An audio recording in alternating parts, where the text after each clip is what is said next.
Assalamualaikum warahmatullahi wabarakatuh. Bertemu kembali dengan saya dalam pelajaran Bahasa Indonesia SMA SMK kelas 10. Tema kali ini adalah membandingkan nilai dan kebahasaan hikayat dengan cerpen. Kompetensi dasar yang ingin dicapai adalah membandingkan nilai-nilai dan kebahasaan cerita rakyat dan cerpen. Adapun tujuan pembelajarannya, melalui kegiatan pembelajaran kali ini siswa mampu 1. Mengidentifikasi karakteristik bahasa hikayat, 2. Membandingkan penggunaan bahasa dalam cerpen dan hikayat, 3. Membandingkan nilai dalam teks hikayat dan cerpen. Baik, kita mulai yang pertama yaitu mengidentifikasi karakteristik bahasa hikayat. Bahasa Melayu klasik. Jadi bahasa yang digunakan dalam bahasa hikayat adalah bahasa Melayu klasik.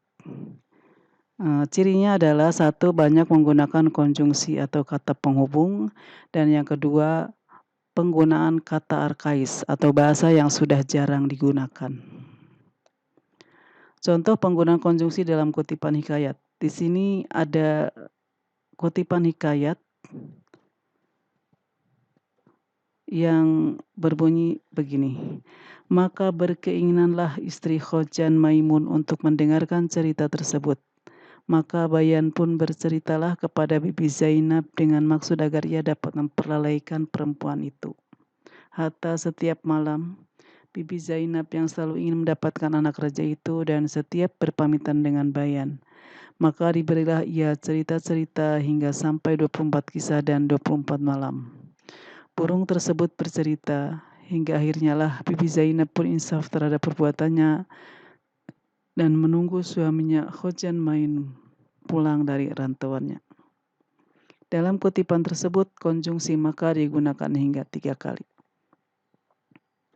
Contoh kata arkais, ada beberapa kata, contohnya kata beroleh, artinya mendapat, titah, artinya kata atau perintah, buluh, yaitu tanaman berumpun berakar serabut, batangnya beruas-ruas, berongga dan keras, bambu atau aur.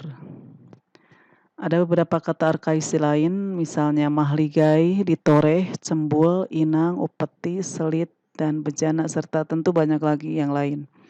Silakan untuk beberapa kata berikutnya cari sendiri di dalam kamus ya. Yang kedua, membandingkan penggunaan bahasa dalam cerpen dan hikayat. Pertama, penggunaan gaya bahasa atau majas agar cerita lebih menarik. Yang kedua, penggunaan konjungsi urutan waktu dan urutan kejadian. Kita lihat contoh penggunaan majas dalam kutipan hikayat. Si miskin laki bini dengan rupa kainnya seperti di bawah anjing itu berjalan mencari rezeki berkeliling di negeri anta beranta di bawah pemerintahan Maharaja Indradewa. Kemana mereka pergi selalu diburu dan diusir oleh penduduk secara beramai-ramai dengan disertai penganiayaan sehingga bengkak-bengkak dan berdarah-darah tubuhnya. Sepanjang perjalanan menangislah si miskin berdua itu dengan sangat lapar dan dahaganya.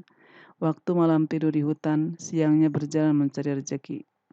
Kata si miskin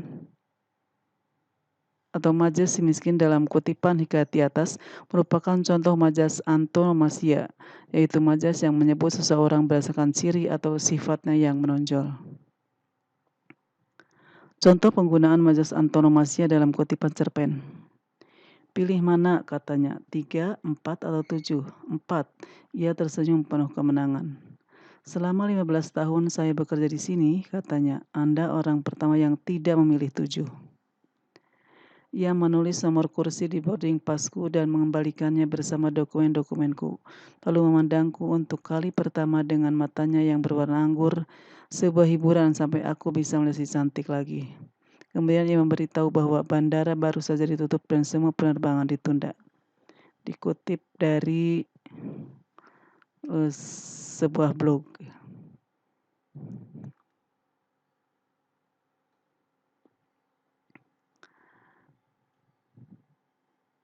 Majas yang digunakan adalah kata si cantik. Berikutnya Majas simile juga banyak digunakan dalam hikayat maupun cerpen. Majas simile adalah majas yang membandingkan suatu hal dengan hal lainnya menggunakan kata penghubung atau kata pembanding. Kata penghubung atau kata pembanding yang biasa digunakan antara lain seperti laksana, bak, dan bagaikan. Maka si miskin itu pun sampailah ke penghadapan itu. Setelah dilihat oleh orang banyak, si miskin laki bini dengan rupa kainnya seperti di mamah anjing rupanya. Maka orang banyak itu pun ramailah, ia tertawa seraya mengambil kayu dan batu. Diambil dari hikayat si miskin. Peristiwa itu terjadi berpuluh tahun silam pada Oktober 1965 yang begitu merah. Seperti warna bendera bergambar senjata yang merebak dan dikibarkan sembunyi-sembunyi. Ketika itu aku masih 10 tahun. Ayah meminta ibu dan aku untuk tetap tenang di kamar belakang. Ibu terus mendekapku ketika itu. Dikutip dari cerpen Kabut Ibu karya Master Zainal, terbitan oleh Kompas Minggu 8 Juli 2012. Penggunaan kata seperti pada kutipan hikayat dan cerpen tersebut merupakan majas simile. Berikutnya contoh penggunaan konjungsi yang menyatakan urutan waktu dan kejadian dalam kutipan hikayat. Pada suatu hari, Hozan Maimun tertarik akan perniagaan di laut. Lalu minta izinlah dia kepada istrinya. Sebelum dia pergi, berpesanlah dia pada istrinya itu. Jika ada barang suatu pekerjaan, mufakatlah dengan 2 ekor unggas itu. Hubaya-hubaya jangan tiada, karena fitnah di dunia amat besar lagi tajam daripada senjata. Hatta beberapa lama ditinggal suaminya, ada anak raja Ajam berkuda lalu melihatnya rupa Bibi Zainab yang terlalu elok. Berkencanlah mereka untuk bertemu melalui seorang perempuan tua. Maka pada suatu malam, pamitlah Bibi Zainab kepada burung tiung itu hendak menemui anak raja itu. Maka bernasihatlah tentang perbuatan yang melanggar aturan Allah Subhanahu wa Ta'ala. Maka marahlah istri Hozan Maimun dan disentakkannya tiung itu dari sangkarnya dan diempaskannya sampai mati. Lalu Bibi Zainab pun pergi menempatkan Bayan yang sedang berpura-pura tidur. Diambil dari hikayat Bayan Budiman. Konjungsi sebelum yang bergaris bawah dalam penggalan hikayat di atas menunjukkan urutan waktu, sedang konjungsi lalu menyatakan urutan kejadian. Contoh penggunaan konjungsi yang menyatakan urutan waktu dan kejadian dalam kutipan cerpen.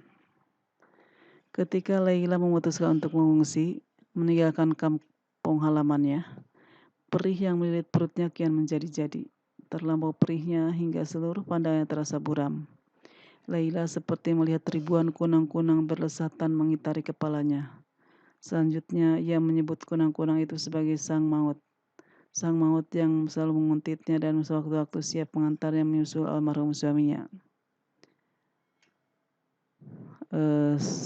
Diambil dari kutipan cerpen Menjemput Maut di Mogadishu karya Mas Zainal, diterbitkan oleh koran Kompas Minggu 1 Juli 2012. Konjungsi ketika dalam kutipan di atas menyatakan hubungan waktu, sedangkan konjungsi selanjutnya menyatakan urutan peristiwa. Yang ketiga, membandingkan nilai dalam teks cerpen dan teks hikayat. Di sini ada sebuah kutipan hikayat dan sebuah kutipan cerpen. Maka anak kanda baginda yang 2 orang itu pun sampailah usia 7 tahun dan dititahkan pergi mengaji kepada Mu'alim Sufyan. Sesudah tahu mengaji, mereka dititah pula mengaji kitab usul, fikih hingga sorof, tafsir sekaliannya diketahuinya. Setelah beberapa lamanya, mereka belajar pula ilmu senjata, ilmu hikmat dan isyarat tipu peperangan. Maka baginda pun bimbanglah, tidak tahu siapa yang patut dirayakan dalam negeri karena anaknya kedua orang itu sama-sama gagah. Jikalau baginda pun mencari muslihat, ia menceritakan kepada kedua anaknya bahwa ia bermimpi bertemu dengan seorang pemuda yang berkata kepadanya, barang siapa yang dapat mencari buluh perindu yang dipegangnya, ialah yang patut menjadi raja di dalam negeri.